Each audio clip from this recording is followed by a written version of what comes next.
செங்கன் சீர் நோக்கர்களே வணக்கம்.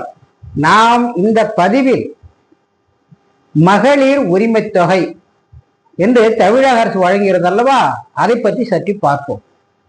அவர் அந்த தொகையை இலவசம்னு சொல்ல, நல்லா பாருங்க, இலவசம்னு சொல்ல, இனாம்னு சொல்லல, மகளிர் உரிமை தொகைன்னு சொல்றாங்க. என்ன சார் அது உரிமை தொகை? கொஞ்சம் நல்லா உன்னிப்பா கவனிச்சு பாருங்க. எந்த அடிப்படையில சொல்றாங்க? அவங்க மங்கையராய் பிறப்பதற்கே நல்ல மாதவம் செய்திடல் வேண்டும் அம்மா. ஒரு பெண்ணாய் பிறப்பதற்கு மிகப்பெரிய தவம், அதுவும் நல்ல பெரிய தவம். கவிமணி தேசிய விநாயகம் பிள்ளை அருளியது. அதுக்குதான் இந்த வார்த்தையை இவங்க இப்படி போடுறாங்க. மகளிர் உரிமை எதை போடுறாங்க? நம்ம மாதவம் செஞ்சு இருக்கணும் அவங்களுக்கு பெற, அதுதான் அர்த்தம். இதெல்லாம் இந்த பெண்கள் நம்ம நாட்டின் கண்கள், அதாவது சம்பளம் வாங்காத வேலைக்காரிங்களா அவங்க இந்த ஒவ்வொரு வீட்டிலும் இருக்காங்க. அவங்களுக்கு தான் இந்த அரசாங்கம் இப்படி அவங்கள தூக்கி விட பாக்குது. அது மட்டும் இல்லைங்க, இவங்களுக்கு கொடுக்குற இந்த பணம் ஒரு பெரிய பொருளாதார சுழற்சி ஏற்படுது. இப்ப எல்லா இருக்கிற பணத்தெல்லாம் கஜானா உள்ள ஒரு முதலமைச்சர் எல்லாருக்கும் எடுத்து கொடுத்துட முடியுமா? முடியாது. சில பேருக்கு கொடுக்கணும். அது இந்த பெண்களுக்கு கொடுக்கும்போது என்ன ஆகுதுன்னா வீணான செலவு அல்லது, அது அவங்க சிக்கனமா நல்ல முறையில் செலவு பண்றது. அது ஒரு ரொட்டேஷன் வரும், பொருளாதார ரொட்டேஷன். இது சில மரமண்டிகளுக்கு புரியாது. பொருளாதார ரொட்டேஷனா என்னன்னே தெரியாது. எல்லாத்தையும் கமெண்ட் அடிக்கிறது மட்டும்தான் தெரியும். இந்த அண்டை நாடான இலங்கையில பதவியேற்றாரு திசா நாயக்கா, அதான் அதிபரா பதவி ஏற்கிறாரு. அவர் செஞ்ச முதல் காரியம் தெரியுமா? அந்த எம்ப்ளாயி சம்பளத்தை உயர்த்தினார். உயர்த்திட்டு அவர் ஒரு வார்த்தை சொன்னார் பாருங்க. அதுதான் இந்த ஒரு பணம் மட்டும்தான் மக்கள் மத்தியில உலாவி வருது, அதுதான் உலாவி வரும். அது இந்த பொருளாதாரத்தை மேம்படுத்தும். அப்படின்னா சுழற்சியில வரணும் சார் ஒரு பணம். அப்பவன் கருப்பணம் வச்சு பூட்டிக்கிட்டா எப்படி வரும்? நினைச்சு பாருங்க, என்ன ஒரு அறிவாளித்தனமானங்க. அதான் தமிழக அரசு பெண்கள் மூலியமா செஞ்சுக்கிட்டு இருக்காங்க ஏற்கனவே. அது மட்டும் இல்லைங்க, ஒவ்வொரு டிபார்ட்மெண்ட் இருக்கு இல்லையா, அதுல சமூக நலத்துறைன்னு ஒரு துறை இருக்கு. அந்த சமூக நலத்துறைக்கு மந்திரி இருக்காரு, ஐஏஎஸ் ஆபிஎஸ் இருக்காங்க, இப்படிலாம் இருக்கு. இப்ப இவங்களுக்கு என்னதான் வேலை?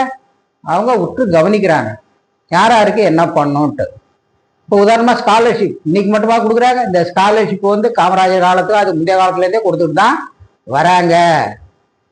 அதனால இது ஒன்றும் திடீர்னு தமிழக அரசு எல்லாத்தையும் அள்ளி அள்ளி கொடுக்கல.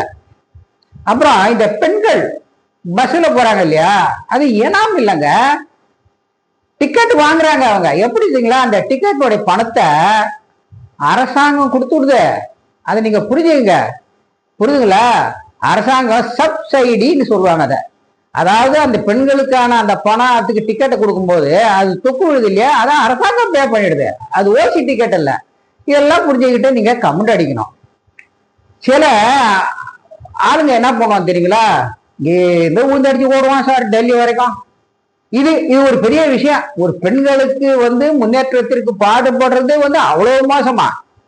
அதுக்காக பொறாமை எடுத்து போய் இந்த பொறாமை புழுக்கள் என்ன ஓடும் தெரியுமா, வேலை மட்டும் டெல்லியில போய் இந்த தமிழக அரசு எனான்னு கொடுக்குறாங்க அப்படின்னு ஒரு கேச போடும். பொதுநல வழக்கம். இதுல என்ன பொதுநல வழக்கு இருக்குன்னு எனக்கு முடியல. ஏயா, நீ பொதுநல வழக்கு போடுறதா இருந்தா எவன் இந்த நாட்டு பணத்தை கோடி கோடியா கடன் வாங்கி ஏமாத்திட்டு பாப்பர்னு அறிவிச்சுட்டு பின் நான் 10,000 கோடி வச்சிருக்கேன்னு கொடுக்குறான், அவன் மேல எவன் பொதுநல வழக்கு போட்டான் இது வரைக்கும்? போடலையே.